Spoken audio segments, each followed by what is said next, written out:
ఓం శాంతి. ఈరోజు మార్చి 24వ తేదీ 2024 అవ్యక్త మురళి సారాంశము. ఈ అవ్యక్త మురళిని అవ్యక్త బాప్దాదా మార్చి 13, 98లో వినిపించారు. మురళి యొక్క శీర్షిక హోలీ అన్న మాట యొక్క అర్థస్వరూపంలో స్థితులు అవ్వటము అనగా బాబా సమానంగా అవ్వటము. ఈరోజు బాప్దాదా తమ హోలియెస్ట్ అతి పవిత్రులైన, హైయెస్ట్ అతి ఉన్నతులైన మరియు రిచెస్ట్ అతి ధనవంతులైన పిల్లలను నలువైపులా చూస్తూ ఉన్నారు. పిల్లలు ప్రతి ఒక్కరు ఎంత హోలియెస్ట్గా అవుతారంటే మొత్తం కల్పంలో మరెవ్వరూ కూడా ఇలాంటి మహాపవిత్ర ఆత్మలుగా అవ్వలేరు. ఎప్పటికప్పుడు ధర్మాత్మలు, మహానాత్మలు పవిత్రంగా ఉన్నారు. కానీ వారి పవిత్రత మరియు మీ పవిత్రతలో తేడా ఉంది. ఈ సమయంలో మీరు పవిత్రంగా అవుతారు. ఇప్పటి పవిత్రత యొక్క ప్రాప్తి లేక ప్రాలబ్ధం అనేది భవిష్యత్తులో అనేక జన్మల వరకు తనువు, మనస్సు, ధనం, సంబంధ సంపర్కాలు మరియు ఆత్మ కూడా అన్ని పవిత్రంగా ఉంటాయి కదా. మనసు, మాటలు, కర్మలు ఈ మూడు పవిత్రంగా అవ్వటం ద్వారా ఇటువంటి ప్రాలబ్ధం అనేది ప్రాప్తి అవుతూ ఉంది. కనుక మీరు ఇంతటి పవిత్రమైన ఆత్మలు కదా, మీరు స్వయాన్ని ఇంత హోలియెస్ట్గా ఆత్మలుగా భావిస్తూ ఉన్నారా అని అడుగుతున్నారు బాబా. స్వప్న మాత్రంలో కూడా అపవిత్రత అనేది సమాప్తి అయిపోవాల్సిందే. అంత పవిత్రత యొక్క స్వరూపంగా మిమ్మల్ని మీరు అనుభవం చేసుకోవాలి. ఉన్నతోన్నతులైన బాబా పిల్లలు కనుక మీరు కూడా ఉన్నతోన్నతులు, చాలా ఉన్నతమైన వారుగా అవుతారు. కనుక పూజింపబడతారు. ఈ రోజుల్లోని ఉన్నత ఆత్మలైన, అంటే ఫలితాన్ని ఆశించి రాజ్యం చేసే రాజులైనా భలే ఇప్పుడు రాజులైతే లేరు. ప్రెసిడెంట్ అయినా, ప్రైమ్ మినిస్టర్ అయినా కానీ వారు పూజ్యులుగా అవ్వరు. పూజ్యులుగా అయ్యే మీ ముందు పూజారిగా అయ్యి నమస్కరిస్తారు మరియు పూజిస్తారు. ఇప్పుడు స్వరాజ్య అధికారులుగా అవుతారు మరియు భవిష్యత్తులో మీరే రాజులకు రాజుగా అవుతారు కదా. బాబా అంటారు, అందువల్ల మీరు ఎంత హైయెస్ట్ అయినారు. ఇలాగే మీరు ఈ ప్రపంచంలోని అతిపెద్ద ధనవంతులు. మీ టైటిల్ కూడా ఏంటి? పదమపతులు అని ఉంది కదా. మీది ఎటువంటి ఖజానా అంటే కోటీశ్వరులు, కోటాను కోట్ల ఆస్తి ఉండేటటువంటి కోటీశ్వరులు, వారి కోట్లలో కూడా ఇటువంటి ఖజానా ఎప్పుడూ ప్రాప్తి అవ్వదు. మా అడుగులలో పదమాలు ఉన్నాయి అని ఎవరైతే అనుభవం చేసుకుంటారో మరియు వర్ణన చేస్తారో అటువంటి భాగ్యానికి మీరు బాబా ద్వారా అటువంటి భాగ్యాన్ని ఇప్పుడు తయారు చేసుకుంటూ ఉన్నారు అంటారు బాబా. చూడండి, ఇప్పుడు అడుగులో అంటే పదమాలలో భాగ్యం లభిస్తుంది. అడుగు వేయటం భాగ్యం పొందటం. అంటే అడుగు వేసేదానికి ఎంత సమయం పడుతుంది? ఒక క్షణం పడుతుంది. సరే, 2 క్షణాలైనా చెప్పండి. ఒకవేళ 2 క్షణాలు చెప్పినా కూడా 2 క్షణాలలో పదం అంటే కోట్లు. మరి మొత్తం రోజంతటిలో ఎన్ని పదమాలు తయారవుతున్నాయి? లెక్క పెట్టండి. ఒక రోజులో ఇంతటి సంపాదన చేసుకునేటటువంటి మిలియనీరే ఎవరైనా ఉన్నారా ప్రపంచంలో? కనుక మీరు ప్రపంచంలోనే అతిపెద్ద ధనవంతులు కదా అంటారు బాబా. మీది ఎటువంటి ఖజానా అంటే దానిని నిప్పు కూడా కాల్చలేదు, నీరు కూడా ముంచేయలేదు, దొంగలు దోచుకోలేరు, రాజులు కూడా తినలేరు. ఇటువంటి ఖజానాను ఈ పురుషోత్తమ సంగమ యుగంలోనే మీరు పిల్లలు ప్రాప్తి చేసుకుంటూ ఉన్నారు. ప్రపంచంలోనే అతిపెద్ద ధనవంతులు కనుక విశ్రాంతి కదా. పేదవారు కూడా మరియు రాజులు కూడా సర్వస్వ త్యాగము అనగా బెగ్గర్, నిరుపేదలు. సర్వప్రాప్తులు అనగా ప్రిన్స్, రాజకుమారులు. త్యాగం లేకుండా ఇంత పెద్ద భాగ్యం అనేది లభించదు. తనువు, మనస్సు, ధనము, సంబంధాలు అన్నింటినీ త్యాగం చేశారు అనగా పరివర్తన చేశారు కదా. తనువును నాది అనే దానికి బదులుగా నీదిగా చేశారు. మనస్సు, ధనము, సంబంధాలను కూడా ఒక్క మాటలో పరివర్తన అనేది చేసేశారు కదా! అంటే బాబాదిగా చేసేశారు. నావి అనేటటువంటి వాటిని నీవిగా చేసేశారు. అవ్వటానికేమో ఒక్క మాటనే పరివర్తన. కానీ ఈ త్యాగం ద్వారానే భాగ్యానికి అధికారులుగా అయిపోయినారు కదా! నాది అనేటటువంటి మాటను నీది అనే మాటగా పరివర్తన చేశారు. అందుకని ఈ త్యాగానికి బదులుగా ఎంత గొప్ప భాగ్యం అనేది తయారైంది అంటున్నారు బాబా. నీది అని అనటము అంటే పెద్ద విషయాన్ని చిన్నది చేయటం. మరియు నాది అని అనటము అంటే చిన్న విషయాన్ని కూడా పెద్దదిగా చేయటం. అందుకని ఏం జరిగినా కానీ 100 హిమాలయ పర్వతాల కంటే కూడా పెద్ద సమస్య వచ్చినా కానీ పర్వతాన్ని దూదిలాగా చేయటం. ఆవగింజ అంత కూడా కాదు, దూది. సమస్య దూదిలాగా క్షణంలో ఎగిరిపోవాలి. కేవలం నీది అని అనటం కాదు, అంగీకరించాలి. అంగీకరించే వరకే కాదు, అలాగే నడుచుకోవాలి. ఒక్క మాటను పరివర్తన చేయటము సహజమే కదా అంటున్నారు బాబా. నీది అని అనటం ద్వారా మొత్తం భారం అంతా కూడా బాబాదిగా అయిపోతుంది. అంటే భారం అంతా బాబాకి ఇచ్చేస్తారు. బాబా పిల్లలందరికీ ఇలా చెప్తారు కదా, ఒకవేళ పిల్లలకు నాది అనేటటువంటి మాట పైన ప్రేమ ఉంది అనుకోండి, అది అలవాటు ఉంది లేదా సంస్కారమైంది కనుక నాది అనాల్సే వస్తుంది అని అనుకున్నట్లయితే నా బాబా అని అనండి. నాది అనేదానికి బదులుగా నా బాబా అని అనండి. అలవాటు వలన బలహీనమైపోతారు కదా, కనుక ఎప్పుడూ నాది నాది అనేది వచ్చినా నా బాబా అని అంటూ సమాప్తం చేసేసేయండి అంటున్నారు బాబా. అనేకమైన నాది అనేటటువంటి వాటిని ఒక్క బాబాలో కలిపేసేయండి. నాది నాది అని దేంట్లో వస్తుందో నా బాబా అనే దాంట్లో కలిపేసేయండి. హోలీ పండుగను జరుపుకోవటానికి వచ్చారు కదా, సదా ఈ మంత్రాన్నే గుర్తుపెట్టుకోండి. హోలీ అంటే నేను బాబాకు చెందిన వారిగా అయిపోయాను, పరమాత్మ పరివారంగా అయిపోయాను. మరి ఇటువంటి హోలీని జరుపుకుంటూ ఉన్నారా?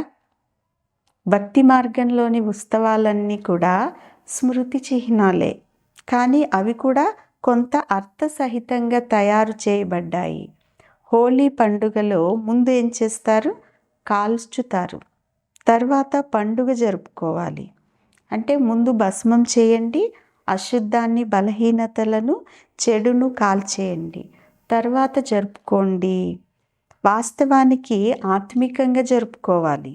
మరియు అలా జరుపుకోవటం ద్వారా శక్తిని, అతీంద్రియ సుఖమును అనుభవం చేయటము ముందుగా కాల్చేసినప్పుడే చేయగలరు. అంటే బలహీనతలని, లోపల ఏదైతే చెడు ఉందో వాటన్నింటినీ కాల్చేసినప్పుడే అతీంద్రియ సుఖాన్ని, శక్తిని అనుభవం చేయగలరు, అంటే జరుపుకోగలరు. మనోరంజన రూపంలో జరుపుకోవటం అనేది అది వేరే విషయం. సంగమ యుగం ఉన్నదే ఆనందాల యుగంగా కదా, కనుక మనోరంజన రీతిలో కూడా జరుపుకుంటారు అంటే మరియు జరుపుకోండి, చాలా బాగా జరుపుకోండి.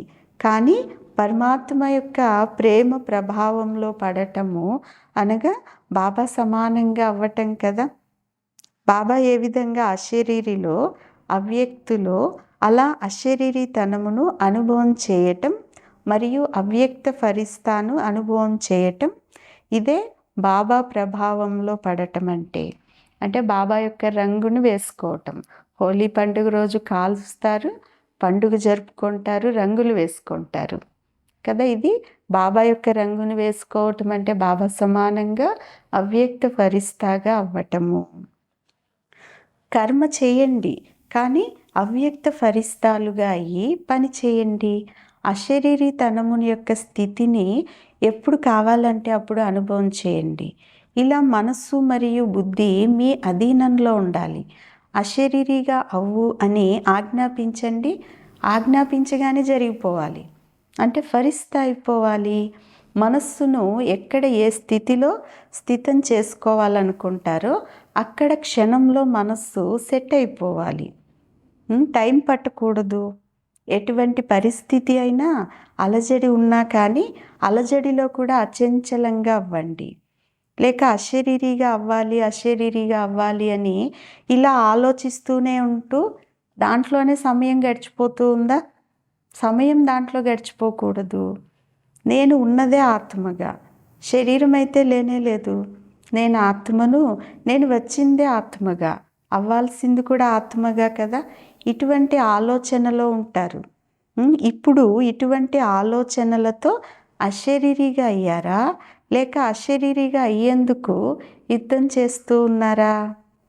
క్షణంలో అశరీరి అవ్వు అని మీరు మనస్సును ఆజ్ఞాపించారు. ఆజ్ఞాపించగానే అశరీరి అంటే ఏంటి? ఎప్పుడు అశరీరి అవుతారు, ఏ విధంగా అవుతారు అని ఆలోచించమని ఆజ్ఞాపించలేదు కదా, అవ్వమని ఆజ్ఞాపించారు. అందుకని ఇలా ఆలోచించటము అనగా ఆజ్ఞను అంగీకరించనట్లే కదా అంటున్నారు బాబా. అంటే అవ్వాలి అని, అశరీరి అవ్వాలని మనస్సుకి ఆజ్ఞాపించారు. ఆజ్ఞాపించిన సమయంలో మనస్సు అశరీరి అయ్యేదానికి బదులుగా ఆలోచిస్తూ ఉంది అంటే ఆజ్ఞను ఉల్లంఘించినట్లే కదా. ఇప్పుడు సమయ ప్రమాణంగా ఇటువంటి అభ్యాసం యొక్క అవసరం అనేది ఉంది అంటున్నారు బాబా. హోళీ అంటే జరిగిపోయిందేదో జరిగిపోయింది, మరియు హోళీ అనగా బాబా వారిగా అయిపోయాం. ఇంకా ఎలా అయ్యారు? హోళీ అనగా పవిత్రంగా కూడా అయ్యారు కదా, పవిత్ర ఆత్మగా అయిపోయారు. ఇప్పుడు సమయం అనుసారంగా స్మృతి మరియు సేవలలో ఉండేవారు నిమిత్త ఆత్మలైన మీరందరూ కూడా స్వపరివర్తన ద్వారా విశ్వ పరివర్తన అనేటటువంటి వైబ్రేషన్స్ను శక్తివంతంగా మరియు తీవ్ర వేగంతో పెంచాలి.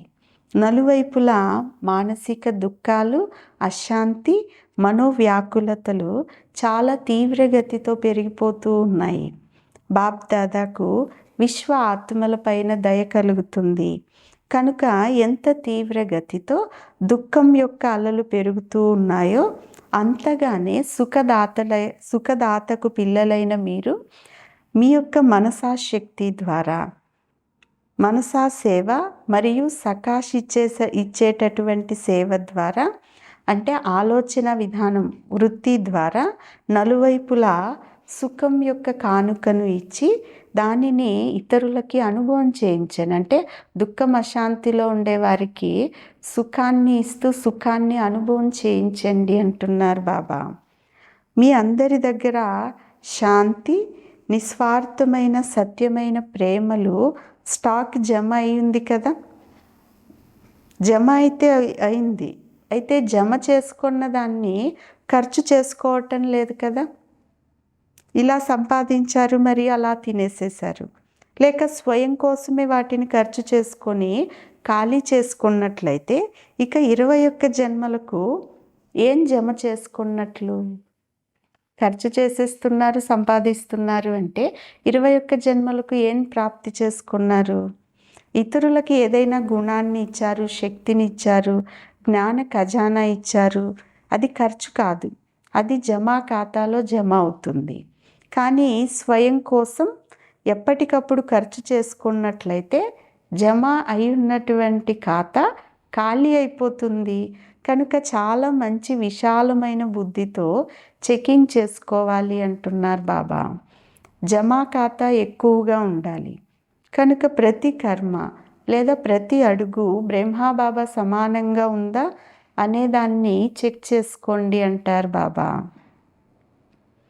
ఇప్పుడు ఎటువంటి వ్యర్థ సంకల్పాలు కానీ లేదా వ్యర్థమైన కర్మలు, వ్యర్థ మాటలు, వ్యర్థ సంబంధ సంపర్కాలు కూడా ఉండకూడదు. ఎందుకంటే వ్యర్థమైన సంబంధ సంపర్కాలు కూడా చాలా మోసం చేసేస్తాయి. అందువలన అలాగా వ్యర్థ సాంగత్యంలోకి రాకూడదు. ఒకవేళ ఎవరైనా ఏదైనా చెడిపోయిన వస్తువును మీకు ఇస్తే మీరు తీసుకుంటారా? తీసుకునే వాళ్ళు తీసుకోనట్లయితే ఇచ్చేవాళ్ళు ఏం చేస్తారు? ఇవ్వలేరు కదా. అందువలన అలాగ వ్యర్థమైన సాంగత్యంలోకి మీరు రాకండి.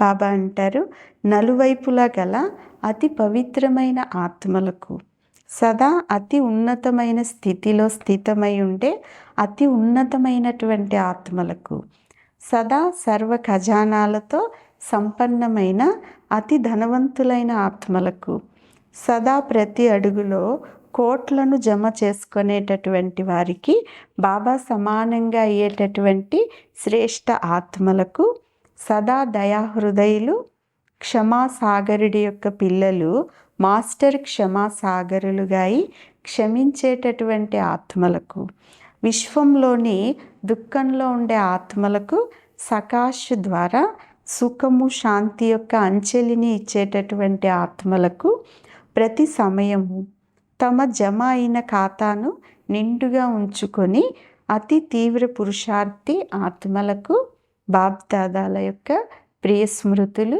మరియు నమస్తే. ఆత్మిక పిల్లలు, ఆత్మిక తల్లి తండ్రికి ప్రియ స్మృతులు, గుడ్ మార్నింగ్ మరియు డబల్ నమస్తే. ఈరోజు వరదానం, హోళీ అన్న మాట యొక్క అర్థస్వరూపంలో స్థితులై సత్యమైన హోళీని జరుపుకునేవారు తీవ్ర పురుషార్థి భవ. వరదానం యొక్క వివరణ, హోళీని జరుపుకోవటం అనగా ఏ విషయం అయితే జరిగిపోయిందో గడిచిపోయిందో దానిని పూర్తిగా సమాప్తం చేసే ప్రతిజ్ఞ చేయటం. జరిగిపోయిన విషయం ఎలా అనిపించాలి అంటే అది చాలా పాత విషయం, ఏ జన్మలోని విషయమో పాతది అని అనిపించాలి. ఎప్పుడైతే ఇటువంటి స్థితి ఉంటుందో అప్పుడు పురుషార్థం యొక్క వేగం చాలా తీవ్రంగా ఉంటుంది. మీకు లేక ఇతరులకు సంబంధించినటువంటి విషయాలను చింతనలోకి తీసుకురాకూడదు అంటారు బాబా. మనసులో కూడా ఉంచుకోకూడదు. సత్యమైన హోలీ జరుపుకోవటము అంటే ఇదే, అనగా పక్కా రంగును వేసుకోవటం. స్లోగన్, నాది అనేటటువంటి అనేక సంబంధాలను సమాప్తం చేయటమే ఫరిస్తాగా అవ్వటము. మంచిది. ఓం శాంతి.